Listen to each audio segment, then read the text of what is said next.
بسم اللہ الرحمن الرحیم۔ السلام علیکم سامعین کرام، آج کا بیان حضرت موسیٰ علیہ السلام کی کامیابی اور جادوگروں کی شکست ہے، اور اسی بات کو سورہ اعراف میں یوں ذکر کیا گیا ہے وَأَوْحَيْنَا إِلَى مُوسَىٰ أَنْ أَلْقِ عَصَاكَ فَإِذَا هِيَ تَلْقَفُ مَا يَأْفِكُونَ فَوَقَعَ الْحَقُّ وَبَطَلَ مَا كَانُوا يَعْمَلُونَ۔ یعنی اس وقت ہم نے موسیٰ علیہ السلام کی طرف وحی بھیجی کہ تم بھی اپنی لاٹھی ڈال دو، اور فوراً سانپ بن کر جادوگروں کے بنائے ہوئے سانپوں کو ایک ایک کر کے نگل جائے گی۔ پھر تو حق بات ثابت ہو گیا، اور کچھ فرعونی کرتے تھے باطل ہو گیا، اور وہ مغلوب ہو گئے اور ذلیل ہو کر رہ گئے۔ یہ کیفیت دیکھ کر جادوگر سجدے میں گر پڑے اور کہنے لگے کہ ہم جہاں کے پروردگار پر ایمان لائے، یعنی موسیٰ علیہ السلام اور ہارون علیہ السلام کے پروردگار پر۔ اور اس کا ذکر سورہ اعراف کی آیت نمبر 117 سے 124 میں موجود ہے۔ سامعین کرام، کئی علماء سلف کے اقوال کے مطابق جب حضرت موسیٰ علیہ السلام نے لاٹھی کو پھینکا تو وہ عظیم شکل و صورت والا اژدہا بن گیا، جس کے پاؤں بھی تھے اور بڑی موٹی گردن اور بھیانک انتہائی چوڑی گھبرا دینے والی شکل تھی، جس کو دیکھ کر لوگ ادھر ادھر بھاگ پڑے تھے اور اپنی جگہوں سے ہٹ گئے تھے۔ اور یہ اژدہا جادوگروں کی پھینکی ہوئی رسیوں اور لاٹھیوں کی طرف پلک جھپکتے میں متوجہ ہوا، اور آن کی آن میں ایک ایک کر کے سب کو نگلنے لگا، اور لوگ انتہائی خوفزدہ اور دہشت زدہ ہو کر تعجب کے دریا میں ڈوب کر اس کی آنکھیں پھاڑے دیکھ رہے تھے۔ اور جادوگروں نے بھی اپنی ذلت کو دیکھ لیا، اور یہ کرشمے ان کے دل و دماغ کے کسی کونے میں بھی نہ تھے۔ تب ان کو دل کی گہرائی سے اپنے علم کے مطابق یقین ہو گیا کہ یہ نہ کوئی جادو ہے، نہ شعبدہ ہے، نہ محال ہے، نہ خیال ہے، نہ جھوٹ ہے، نہ بہتان ہے، نہ ضلال ہے، بلکہ ایسا حق ہے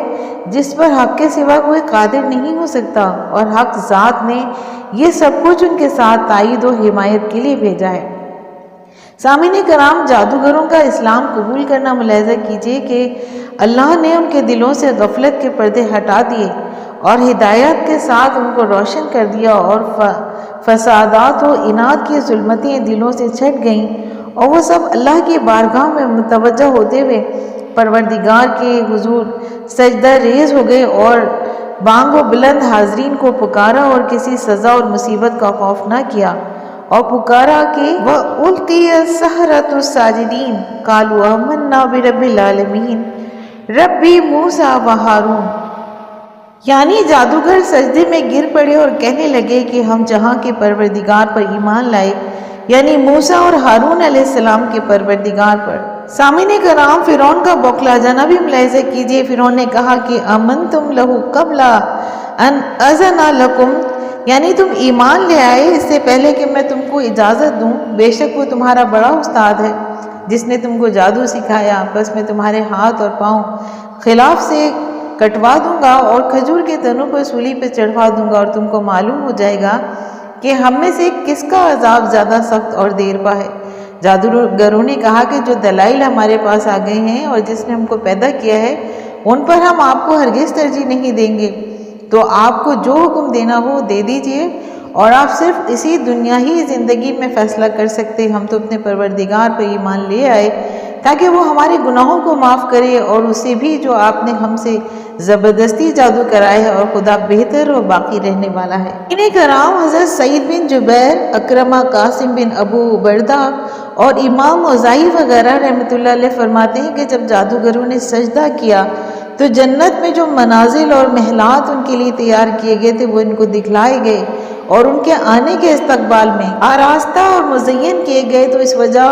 سے انہوں نے فرعون کی وعید اور ڈرانے دھمکانے کی ذرا بھی پرواہ نہیں کی۔ فرعون نے دھمکیاں اس وجہ سے دی تھی کہ جب اس نے ان جادوگروں کو دیکھا کہ اسلام لا چکے ہیں اور تمام عوام الناس سے کے روبرو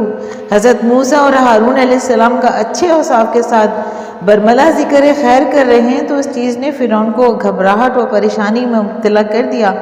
اور اس چیز نے اس کو مبہوت کر دیا، اور اس کی بصیرت و بصارت کو اندھا کر دیا۔ اور فرعون کا جادوگروں کو اس طرح دھمکی دینا کہ میری اجازت کے بغیر ایمان کیوں لائے ہو، یہ اس کی سیاست، مکر و فریب اور دھوکہ دہی تھی، اور اللہ کے راستے سے روکنے کا عمدہ طریقہ تھا۔ تو جادوگروں کو مخاطب ہوتے ہوئے کہا کہ اس سے پہلے کہ میں تم کو اجازت دیتا تم ایمان لے آئے، یعنی میری روبت کو روبرو تم نے اس قدر اہم فیصلہ میری رائے اور مشورے کے بغیر کیوں کر لیا؟ پھر ڈرایا دھمکایا اور عجیب و بعید از وہم گمان جھوٹ بولتے ہوئے کہا کہ تمہارا بڑا استاد و بزرگ ہے جس نے تمہیں جادو سکھایا ہے۔ سامعین کرام، امید کرتی ہوں کہ آپ کو آج کا بیان پسند آیا ہوگا۔ اگر آپ کو آج کا بیان پسند آیا ہے تو آپ اپنے چینل فضائل اسلام کو لائک اور سبسکرائب کیجیے اور ساتھ لگے بیل آئیکن کو پریس کیجیے تاکہ آئندہ آنے والی نئی ویڈیو فرعون کی جادوگروں کو دھمکی کا نوٹیفیکیشن آپ کو سب سے پہلے ملے۔ شکریہ۔